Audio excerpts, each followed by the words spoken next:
Lors de la vidéo précédente, je vous ai démontré le lien qui existe entre l'écriture et la magie d'envoûtement. Et je vous avais aussi fait comprendre, si vous avez pu comprendre ma vidéo précédente. D'ailleurs, j'invite ceux qui n'ont pas regardé la vidéo précédente à aller la regarder absolument. Comme ça, vous aurez toutes les réponses à vos questions.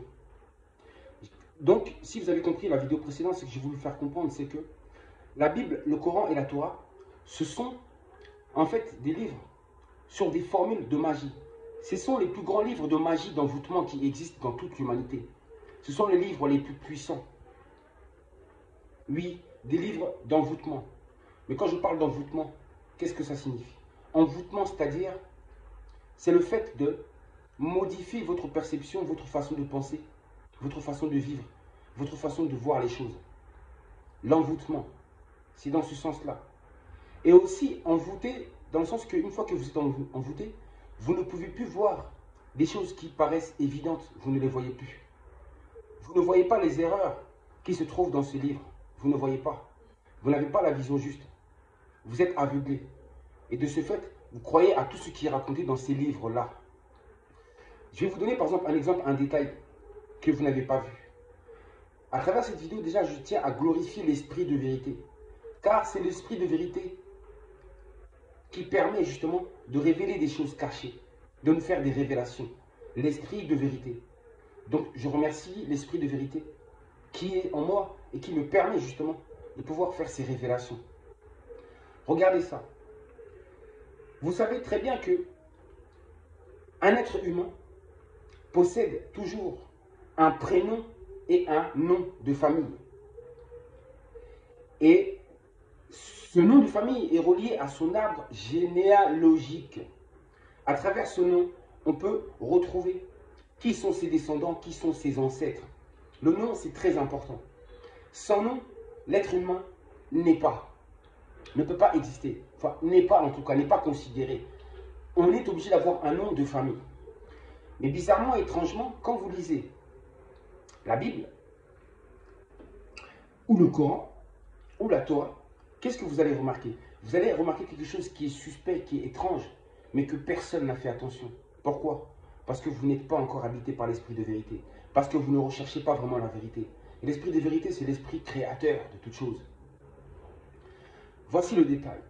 C'est bizarre dans leurs livres à eux, qui se disent soi-disant être les livres de la vérité, la parole de Dieu, mais moi je le répète, c'est la parole des hommes. Ces écrits sont des écrits qui ont été écrits par des hommes, par des scribes, oui, par des intellectuels de haut niveau, qui connaissaient très bien l'art de la magie, l'art d'utiliser l'écriture dans la magie, d'endormir les gens, la manipulation, car une fois que vous êtes manipulé spirituellement, on peut tout faire avec vous. Et je comprends mieux pourquoi les puissants de ce monde font exactement tout ce qu'ils veulent avec nous.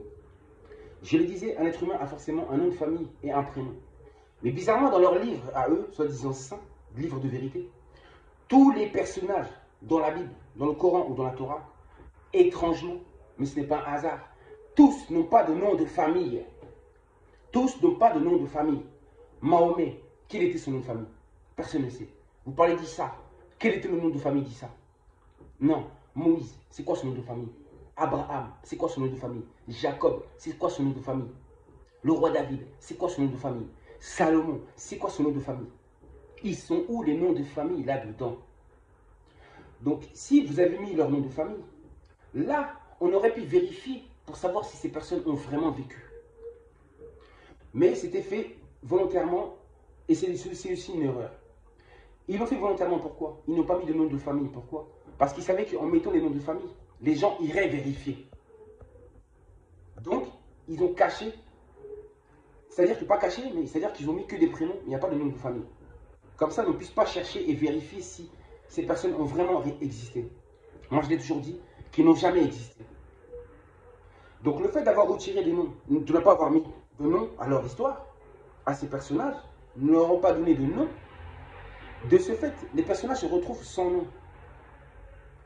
Et un personnage, un être humain sans nom de famille, n'existe pas. On ne peut pas retrouver sa trace dans la généalogie. Donc, de ce fait, Des personnages sans prénom, pour moi, ce sont des personnages qui n'existent pas. Ce ne sont que des inventions. Parce que dès lors qu'on ne peut pas vérifier historiquement leur existence, qu'ils arrêtent alors de ce cas-là de nous dire que ces personnages ont réellement existé. Si vous dites quelque chose, il faut le prouver, il faut donner des preuves. Là, vous nous citez les noms des personnages dans votre livre, et vous dites que ces personnages ont réellement existé, mais sans nous donner leur nom de famille. Et malgré ça, vous nous poussez à croire à l'existence de ces personnages-là. Jésus, c'était quoi son nom de famille en réalité? Marie. Marie de Madeleine, elle s'appelait la Madeleine? Non. C'est quoi son nom de famille? Son père Joseph, comment il s'appelait?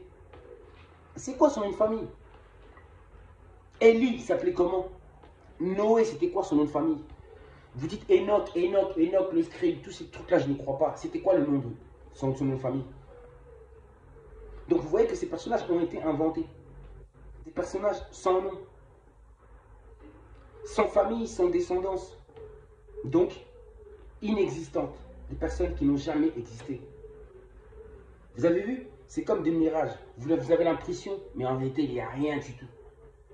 Mais tellement vous avez été envoûté, tellement que vous avez été manipulé par ces écrits-là qui sont de la magie pure et dure, magie d'envoûtement, de ce fait, vos yeux spirituels sont complètement fermés. Vous n'arrivez même pas à discerner ce qui est vrai et faux.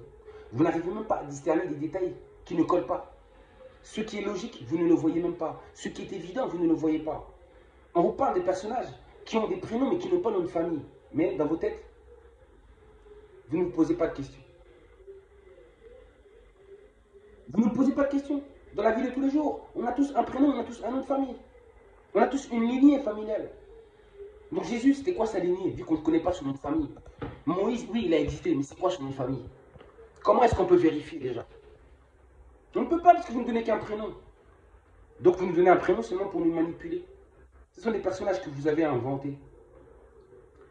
Vous avez inventé. Il y a aussi beaucoup de plagiat dans vos livres. Vous avez plagié en fonction des traditions, des histoires ou des mythes d'autres peuples, y compris des mythes africains. Donc vous comprenez un peu ce que je suis en train de dire là? Raisonnez un peu. Raisonnez. Mais vous avez vu la puissance de l'envoûtement?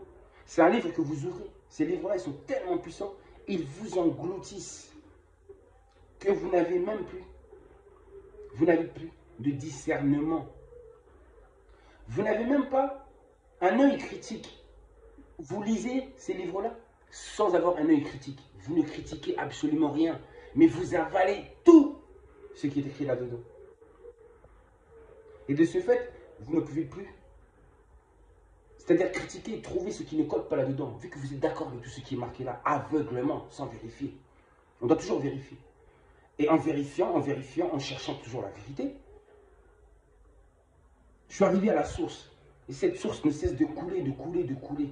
C'est-à-dire que je ne cesse d'avoir des révélations et des révélations et des révélations. Des détails cachés. Oui, des mystères cachés. Ça, c'est un mystère caché. Le mystère des noms de famille. On dit que le Christ reviendra. Il reviendra. Jésus reviendra. Mais il reviendra sous quel nom? Il va s'appeler réellement Jésus, vous pensez? Et il s'appellera Jésus comment? Ce sera quoi son nom de famille? Comment vous allez le reconnaître? Étant donné que vous ne connaissez pas son nom de famille. Vous avez vu ça? J'ai dit laissez les émotions à côté. Pas de sentiments quand vous cherchez la vérité. Et surtout, n'ayez pas peur. Mais pas d'émotions. Ne dites pas, ah oui, j'ai peur. Parce que si je commence à poser des questions sur ma religion, je commence à douter. Peut-être après, mes parents vont me rejeter aussi. Hein? Ma communauté religieuse va me rejeter aussi. Je serai rejeté, je vais me retrouver tout seul. Vous avez peur d'être rejeté? Vous avez peur d'aller en enfer? Vous avez peur, mais n'ayez pas peur en réalité. Parce que la vérité, c'est le baromètre même de Dieu. Ceux qu'on appelle les enfants de Dieu, ce sont forcément les enfants de la vérité. C'est ceux qui possèdent la vérité. Encore un dernier. Ne jugez jamais les gens par rapport à leur apparence. Jamais. Mais jugez plutôt les gens par rapport à la connaissance qui se trouve en eux. Il y a des gens que vous allez juger nuls ou pauvres physiquement. Mais en réalité, vous ne savez pas la connaissance qui demeure en eux. Le savoir qui se trouve en eux. Et ce savoir est considéré comme étant la saveur même d'un fruit. On ne juge pas un fruit à son apparence, mais à sa saveur. Je vous dis à très bientôt. ouvrez les yeux.